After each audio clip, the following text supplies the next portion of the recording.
हरि ओम. ओंकार योग यूट्यूब चॅनलमध्ये मी आनंद, सर्वांचं मनापासून स्वागत. याच्यानंतर रेखेची पंचसूत्री आपल्याला बघायची, सगळ्यात महत्वाची आहे. रेखेची पंचसूत्री काय आहे बरं? पंचसूत्री का म्हणलंय? कारण ही 5 तत्व आहेत, रेखेची महत्वाची तत्व आहेत. आणि ही तत्व आत्मसात केल्याशिवाय तुम्ही रेखी शिकू शकत नाही. म्हणजे रेखीच्या कोर्समध्ये तर ती शिकवली, त्याचा सराव घेतला जातोच, पण आज तुम्हाला मी ती सांगतो. तुम्ही जर तिचा आतापासून लगेच जरी उपयोग सुरू केलात तरी तुम्हाला त्याचे अपरिमित फायदे मिळतील. ती कशी वापरायची पंचसूत्री? रोज सकाळी उठल्याबरोबर ही पंचसूत्रीचं चिंतन, स्मरण, मनन करायचं. एक 5 मिनिटं पण नाही लागत, 2-3 मिनिटात ते काम होतं. आणि पडल्या पडल्याही करू शकता, उठून बसूनही करू शकता, गादीवर बसून करू शकता. त्याला काही स्नान करून देवासमोर बसूनच केलं पाहिजे असंही काही नाहीये. कारण आपण रेकीला काय मानलंय? रेकी सर्वव्यापी आहे, अमर्याद आहे, आपल्यात आहे, आपल्या अवतीभोवतीच्या प्रत्येक कणात आहे. त्यामुळे आपण पडूनही ती पंचसूत्रीचं स्मरण, चिंतन केलं तरी चालणार आहे, त्याचा उपयोग. तर ती काय आहे पंचसूत्री? ती थोडक्यात सांगतो तुम्हाला.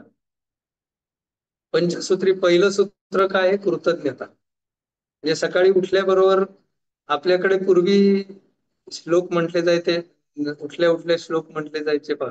तळहातावरच्या देवतांचे श्लोक, किंवा जमिनीवर पाय ठेवताना पादस्पर्शम क्षमस्व वगैरे वगैरे. आता हे तर त्याच धर्तीवर ही पंचसूत्री आहे.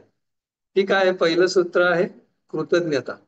मग उठल्याबरोबर काय म्हणायचं की आज मला जे जे भेटतील, माझ्यासोबत जे जे ज्यांच्या ज्यांच्या बाबतीत जे काय प्रसंग घडतील, त्या सगळ्यांबद्दल मी आज कृतज्ञ राहील. दुसरं सूत्र काय आहे की या सृष्टीतली ही जी काही शक्ती आहे ती माझं हिताचंच गोष्ट करेल, माझं अहित किंवा माझं वाईट करणार नाही याची मला खात्री आहे, असा माझा विश्वास आहे. त्यामुळे मी कुठलाही प्रसंग आला तरी चिंता करणार नाही, म्हणजेच मी निश्चिंत राहील. हे दुसरं सूत्र आहे. त्यानंतर तिसरं सूत्र काय आहे? आपल्याला दिवसभरात पहा, आपल्याला बऱ्याचदा आपल्या मनाविरुद्ध गोष्टी घडत असतात. आणि मग मनाविरुद्ध गोष्टी घडल्या की आपल्याला राग येतो, आपण चिडतो, चिडून मग रागावतो, बोलतो काय. पण हे तिसरं सूत्र हे फार महत्वाचं आहे, सगळीच महत्वाची आहे. तिसरं सूत्र आहे, आज माझ्या मनासारखं घडो, मनाविरुद्ध घडो, कसंही घडलं तरी मी रागावणार नाही, मी शांतच राहणार. चौथं सूत्र तेही तितकंच महत्वाचं आहे. आपल्याला दिवसभरात आपल्या असंख्य प्रसंगांना आपण तोंड देतो. कधी कधी आपल्याला नाईलाजाने किंवा काही कारणाने खोटं बोलावं लागतं, अप्रामाणिकपणे वागावं लागतं, किंवा मग ती सवय पडते. जे काय असेल ते, कोणाला दोषारोप आपल्याला करायचे नाहीत कोणावर. परंतु चौथं सूत्र याच्यात संबंधित आहे की आज मी दिवसभर प्रामाणिकपणेच जगणार, प्रामाणिकपणेच वागणार. हे चौथं सूत्र. आणि पाचवं असंच खूप महत्वाचं सूत्र.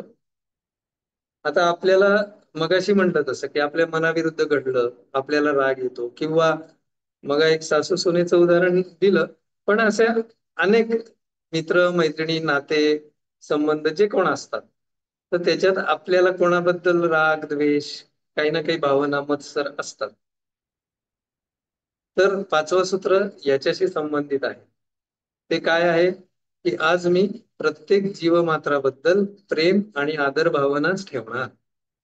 ही पंचसूत्री. परत एकदा मी थोडक्यामध्ये पुन्हा सांगतो म्हणजे लक्षात राहण्यासाठी. ही रोज सकाळी उठल्याबरोबर.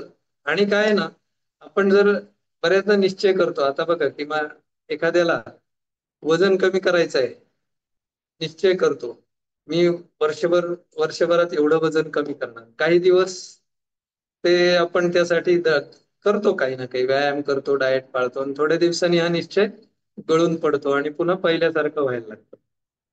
तर तसं ह्या बाबतीत होऊ नये म्हणून काय करायचं? रोज सकाळी उठल्या उठल्या ही पंचसूत्रीचं स्मरण, चिंतन करायचं. म्हणजे कमीत कमी त्या दिवसापुरतं तरी आपण ही 5 सूत्र पाळणार आहोत असं आपल्या मनाला बजावायचं. एक दिवस पाळायला सोपं आहे की नाही? आयुष्यभर मी जर असं म्हणलं मी आयुष्यभर सगळ्यांबद्दल कृतज्ञ राहीन, आयुष्यभर मी कुठलीच चिंता करणार नाही, आयुष्यभर कोणावर रागावणार नाही, आयुष्यभर प्रामाणिकपणेच वागणार, आयुष्यभर प्रत्येकावर प्रेमच करणार, प्रत्येकाबद्दल आदर भावना ठेवणार. हे इथे मी जर आयुष्यभर सतत हा शब्द वापरत राहिलो तर आयुष्यभर हे पाळणं फार कठीण असतं. पण मी जर असं म्हटलं मी फक्त आजच्या दिवसात मात्र हे करणार, तर एक दिवसाचा टास्क आपण निश्चित पाळू शकतो. पाळू शकतो की नाही? नक्कीच पाळू शकतो. त्यामुळे सकाळी उठल्याबरोबर हे करायचं की आज मी कृतज्ञच राहणार, प्रत्येक गोष्टीबद्दल कृतज्ञ राहणार. की एखाद्याने मला फसवलं तरी. हा व्हिडिओ आवडला असेल तर व्हिडिओला लाईक करा, शेअर करा, जास्तीत जास्त लोकांपर्यंत शेअर करा. आणि अशीच अजून उत्तमोत्तम माहिती जाणून घेण्यासाठी चॅनलला सबस्क्राईब करायला विसरू नका. हरिओम.